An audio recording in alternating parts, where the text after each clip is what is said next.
Com informação responsável, refresque a cabeça. Drops, com arte, refresque a alma. Drops, drops, drops, drops. Aqui quem fala é a Sumi, com mais um Drops em casa. Que cheirinho de café bom é esse?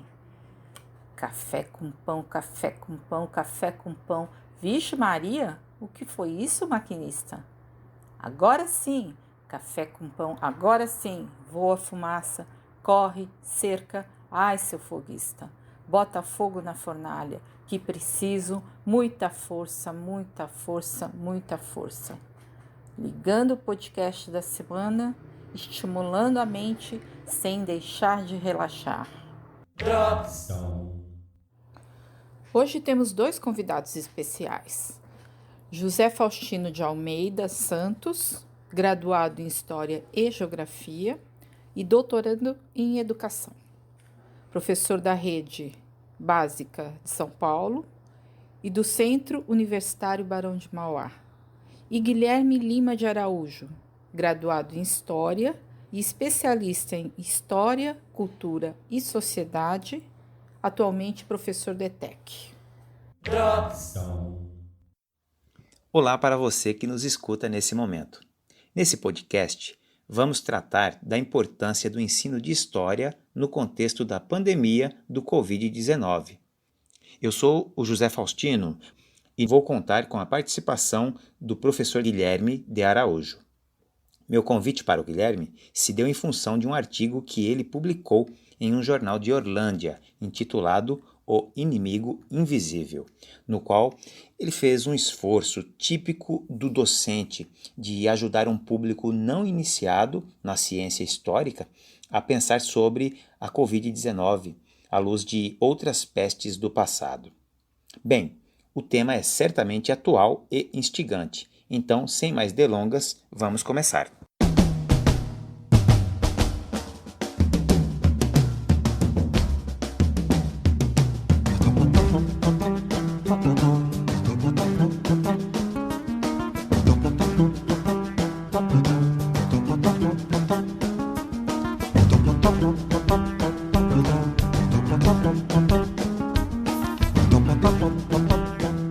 Bem, pessoal, nosso objetivo aqui é pensar algumas referências possíveis para ajudar a entender como o ensino de história pode se inserir nesse contexto da Covid-19. Como estamos diante do imponderável, que nesse momento atende por Covid-19, nossa proposta é incipiente, mas tenta ser provocadora. Trata-se de iniciar uma articulação entre dois conceitos: o conceito de consciência histórica e o de biopoder. O conceito de consciência histórica nós vamos tomar a partir de um historiador alemão e também pesquisador da didática de história, Jörn Hyssen, e biopoder vamos tomar a partir do filósofo Michel Foucault. Vou explicar brevemente o que é consciência histórica em Hyssen e biopoder em Foucault para passar a palavra para o Guilherme.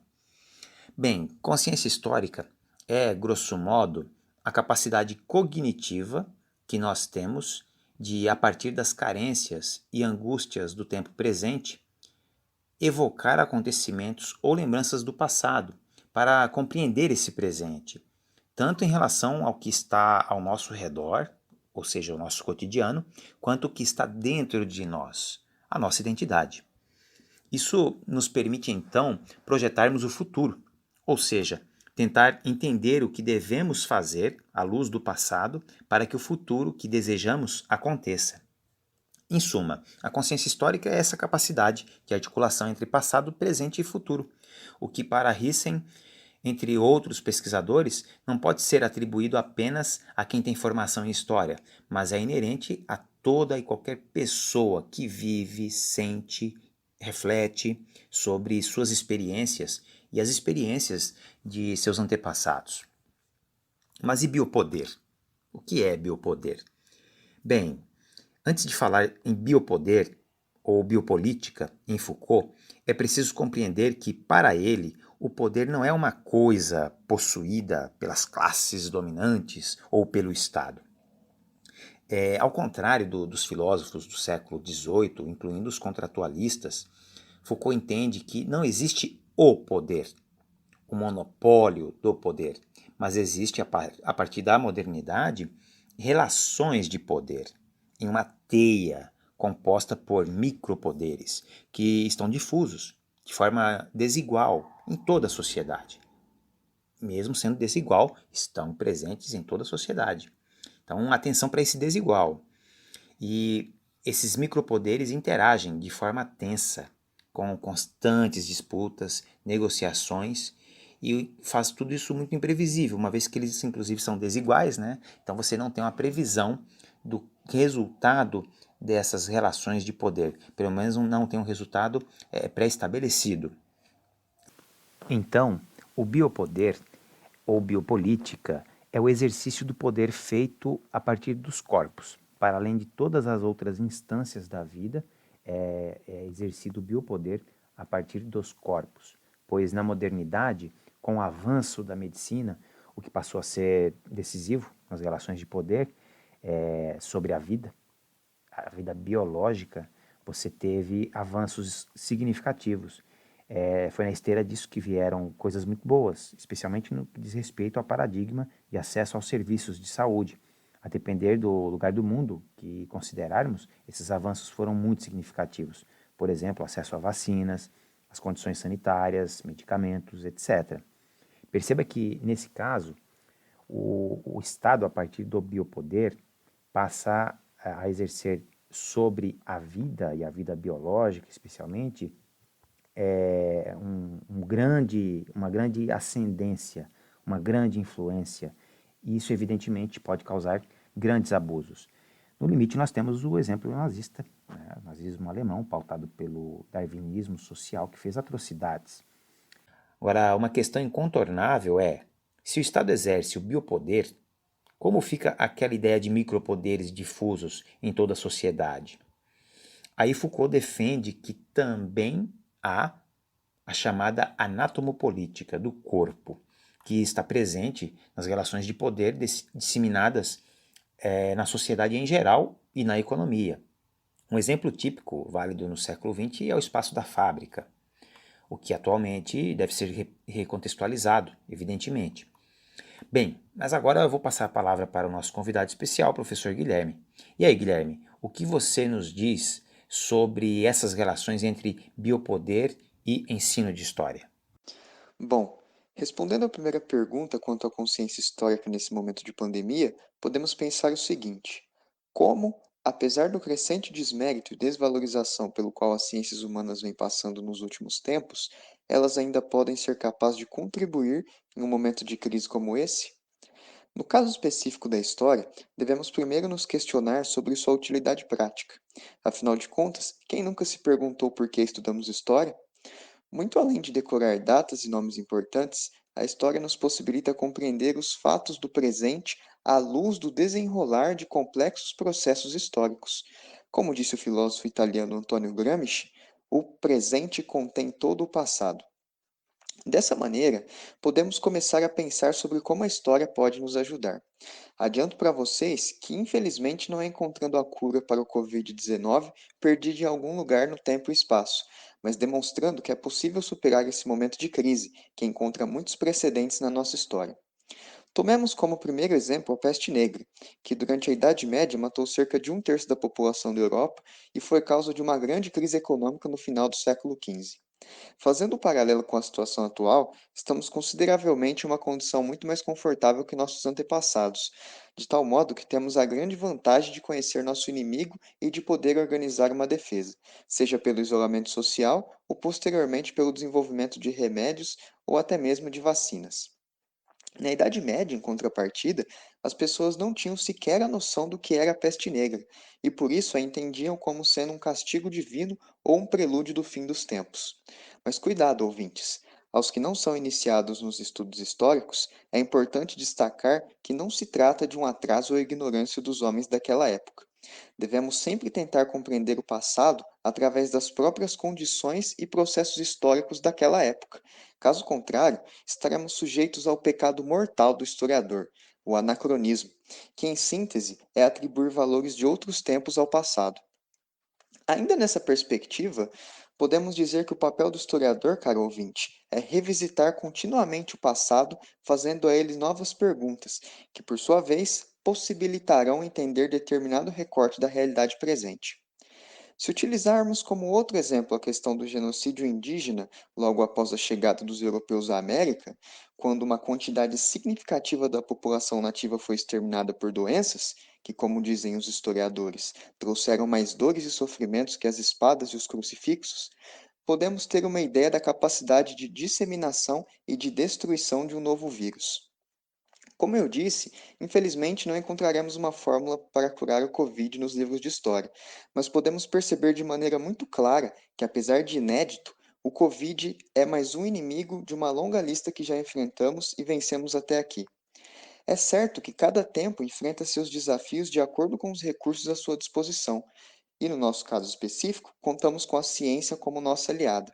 Resumindo, acredito que a compreensão do momento que estamos vivendo à luz do conhecimento histórico nos possibilita um alargamento da visão sobre a situação. Se trata de opor os achismos e as opiniões a uma análise concreta e pautada na realidade.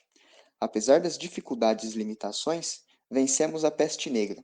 O que pode nos impedir de vencer o coronavírus? Quanto à questão do biopoder, se trata de um conceito espinhoso. Atualmente, há duas grandes discussões sobre esse tema. A primeira tem início com o filósofo francês Michel Foucault, que, além de ser o responsável por cunhar esse termo, defendia que a partir da modernidade houve um crescente interesse pela vida biológica. Posteriormente, esse interesse se transformou em controle da vida pelos corpos como objeto e manifestação do poder. Outro pensador com contribuições interessantes nessa área é o filósofo italiano Giorgio Agamben. Para ele, a preocupação com a vida apenas em sua condição biológica é insuficiente. É necessário se preocupar com as condições de efetivação da vida, como as condições materiais e de liberdade. Para se compreender melhor, é possível citar dois exemplos diametralmente opostos. O primeiro deles se articula com a perspectiva de Foucault e pode ser entendido como o esforço positivo do Estado em tentar controlar a pandemia através de todos os meios necessários. Esse foi o caso chinês, onde o regime ditatorial mostrou sua incrível força de coerção através de um severo isolamento dos corpos. Aliás, o sistema de vigilância chinês foi o que proporcionou o rápido entendimento e controle da situação. Afinal de contas, numa situação dessas, cada segundo para a tomada de decisão é fundamental. E a China obteve êxito em conter o vírus com um lockdown que foi seguido à risca em Wuhan, que é tão populosa como qualquer capital do Brasil.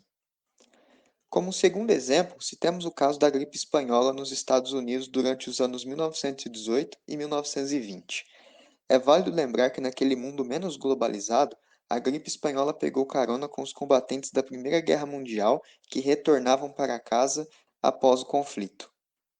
Mesmo com a crescente disseminação da doença, muitos cidadãos se recusaram a adotar as medidas de isolamento social e até mesmo o uso de máscaras, alegando que se tratava de uma afronta às liberdades individuais. Houve até a fundação de uma organização social que ficou conhecida como Liga Anti-Máscaras. Dá para acreditar?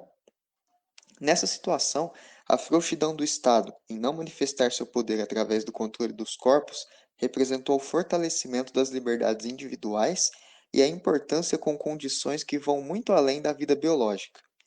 Para Agamben, o povo preferiu manter sua liberdade em nome de uma suposta promessa de segurança, pois na realidade temiam ficar sem as duas. A história nos mostra que a gripe espanhola ceifou cerca de 500 mil vidas nos Estados Unidos, facilitando uma análise das decisões tomadas. Como dá para perceber, caro ouvinte, desbravar o conceito de biopoder é explorar possibilidades opostas, tendo tanto o Estado como agente ativo nas ações para se superar a pandemia, ou até mesmo como ameaça, na medida em que pode tornar as medidas de exceção para o combate do vírus como uma norma. Será que conseguiremos encontrar um meio termo? Agradeço ao professor Faustino pela oportunidade e espero ter contribuído para as discussões. Grande abraço a todos. Muito obrigado pelas contribuições, Guilherme. E eu vou começar pela sua provocação, que eu acho muito oportuna. Pensando então que existem aí dois extremos, né? Um autoritário e um outro que não se responsabiliza por tomar medidas que protejam a vida, eu diria para você que não só é possível encontrarmos um meio termo, como isso já tem sido feito por diversos países. Numa pesquisa rápida, a gente pode fazer isso na internet. Você tem Nova Zelândia, Islândia, Taiwan, Alemanha, Bélgica, Finlândia, Noruega.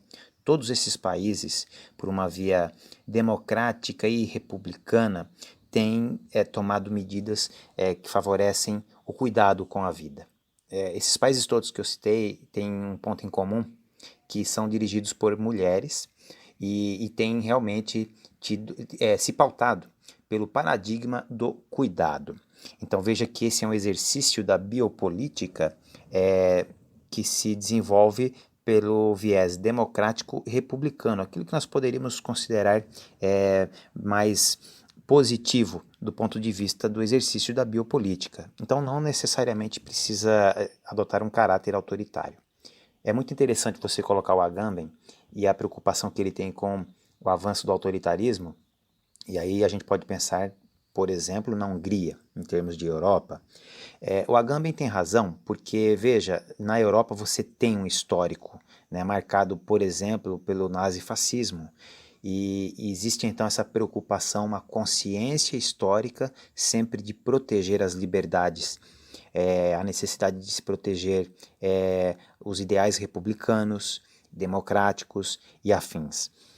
No caso brasileiro, me parece que a nossa situação é bem mais específica. Eu não vou desenvolver isso aqui agora com profundidade porque não dá tempo.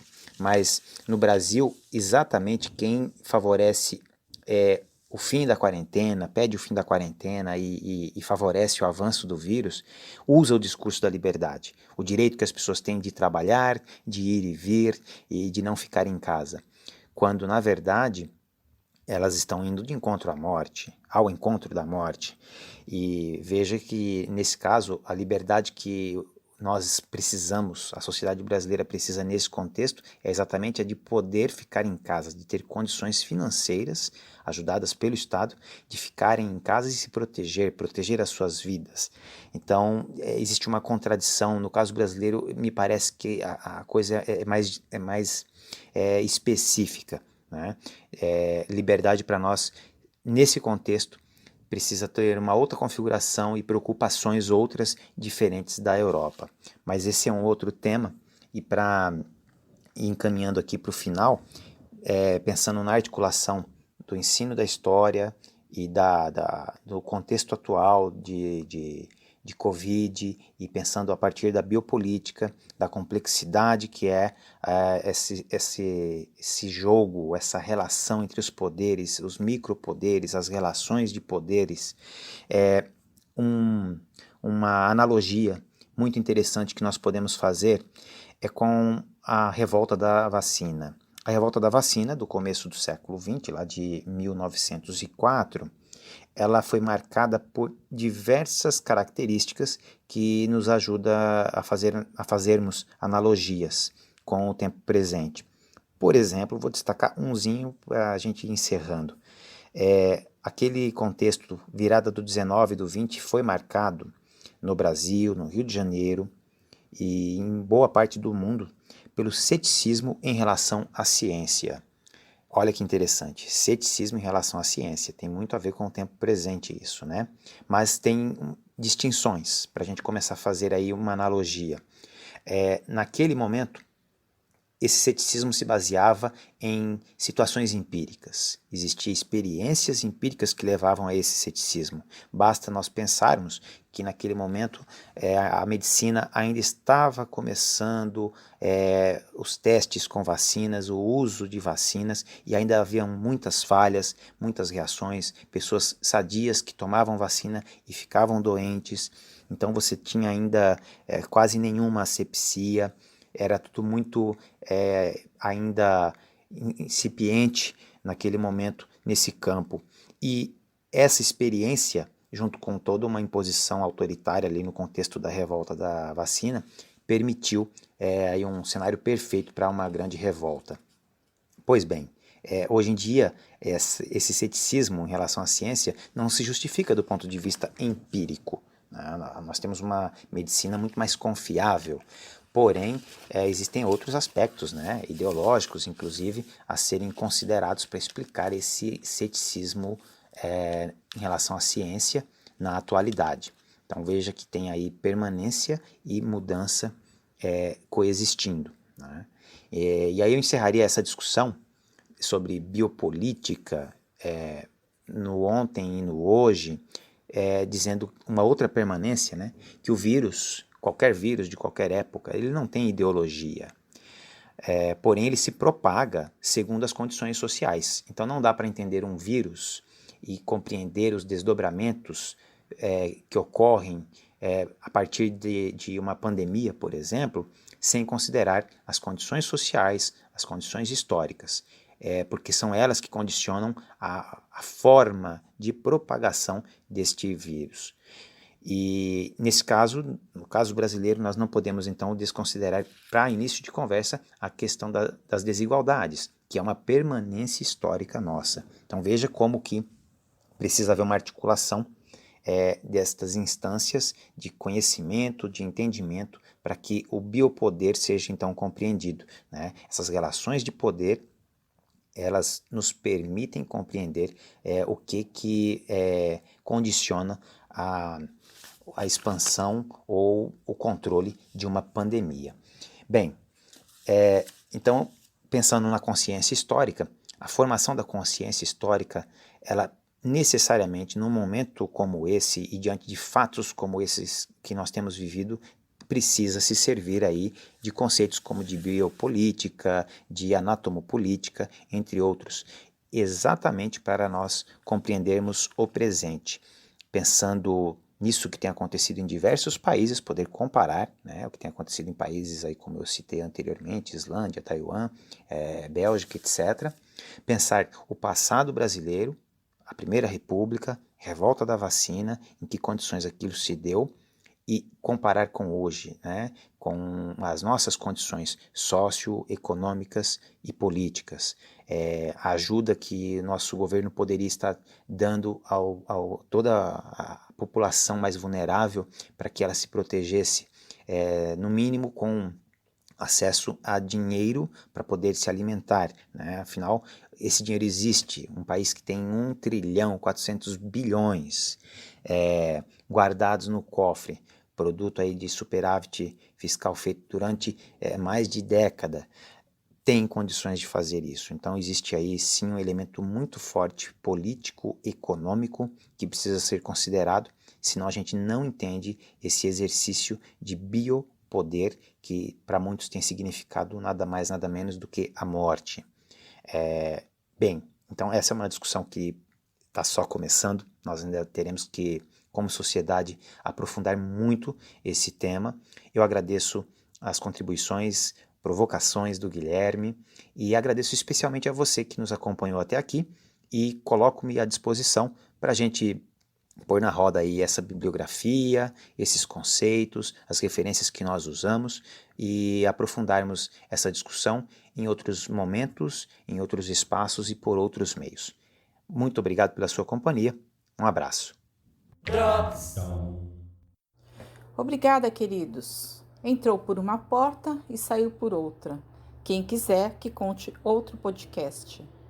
Se você quiser propor um novo podcast, entre em contato com o e-mail dropsencasa@gmail.com e entre na roda.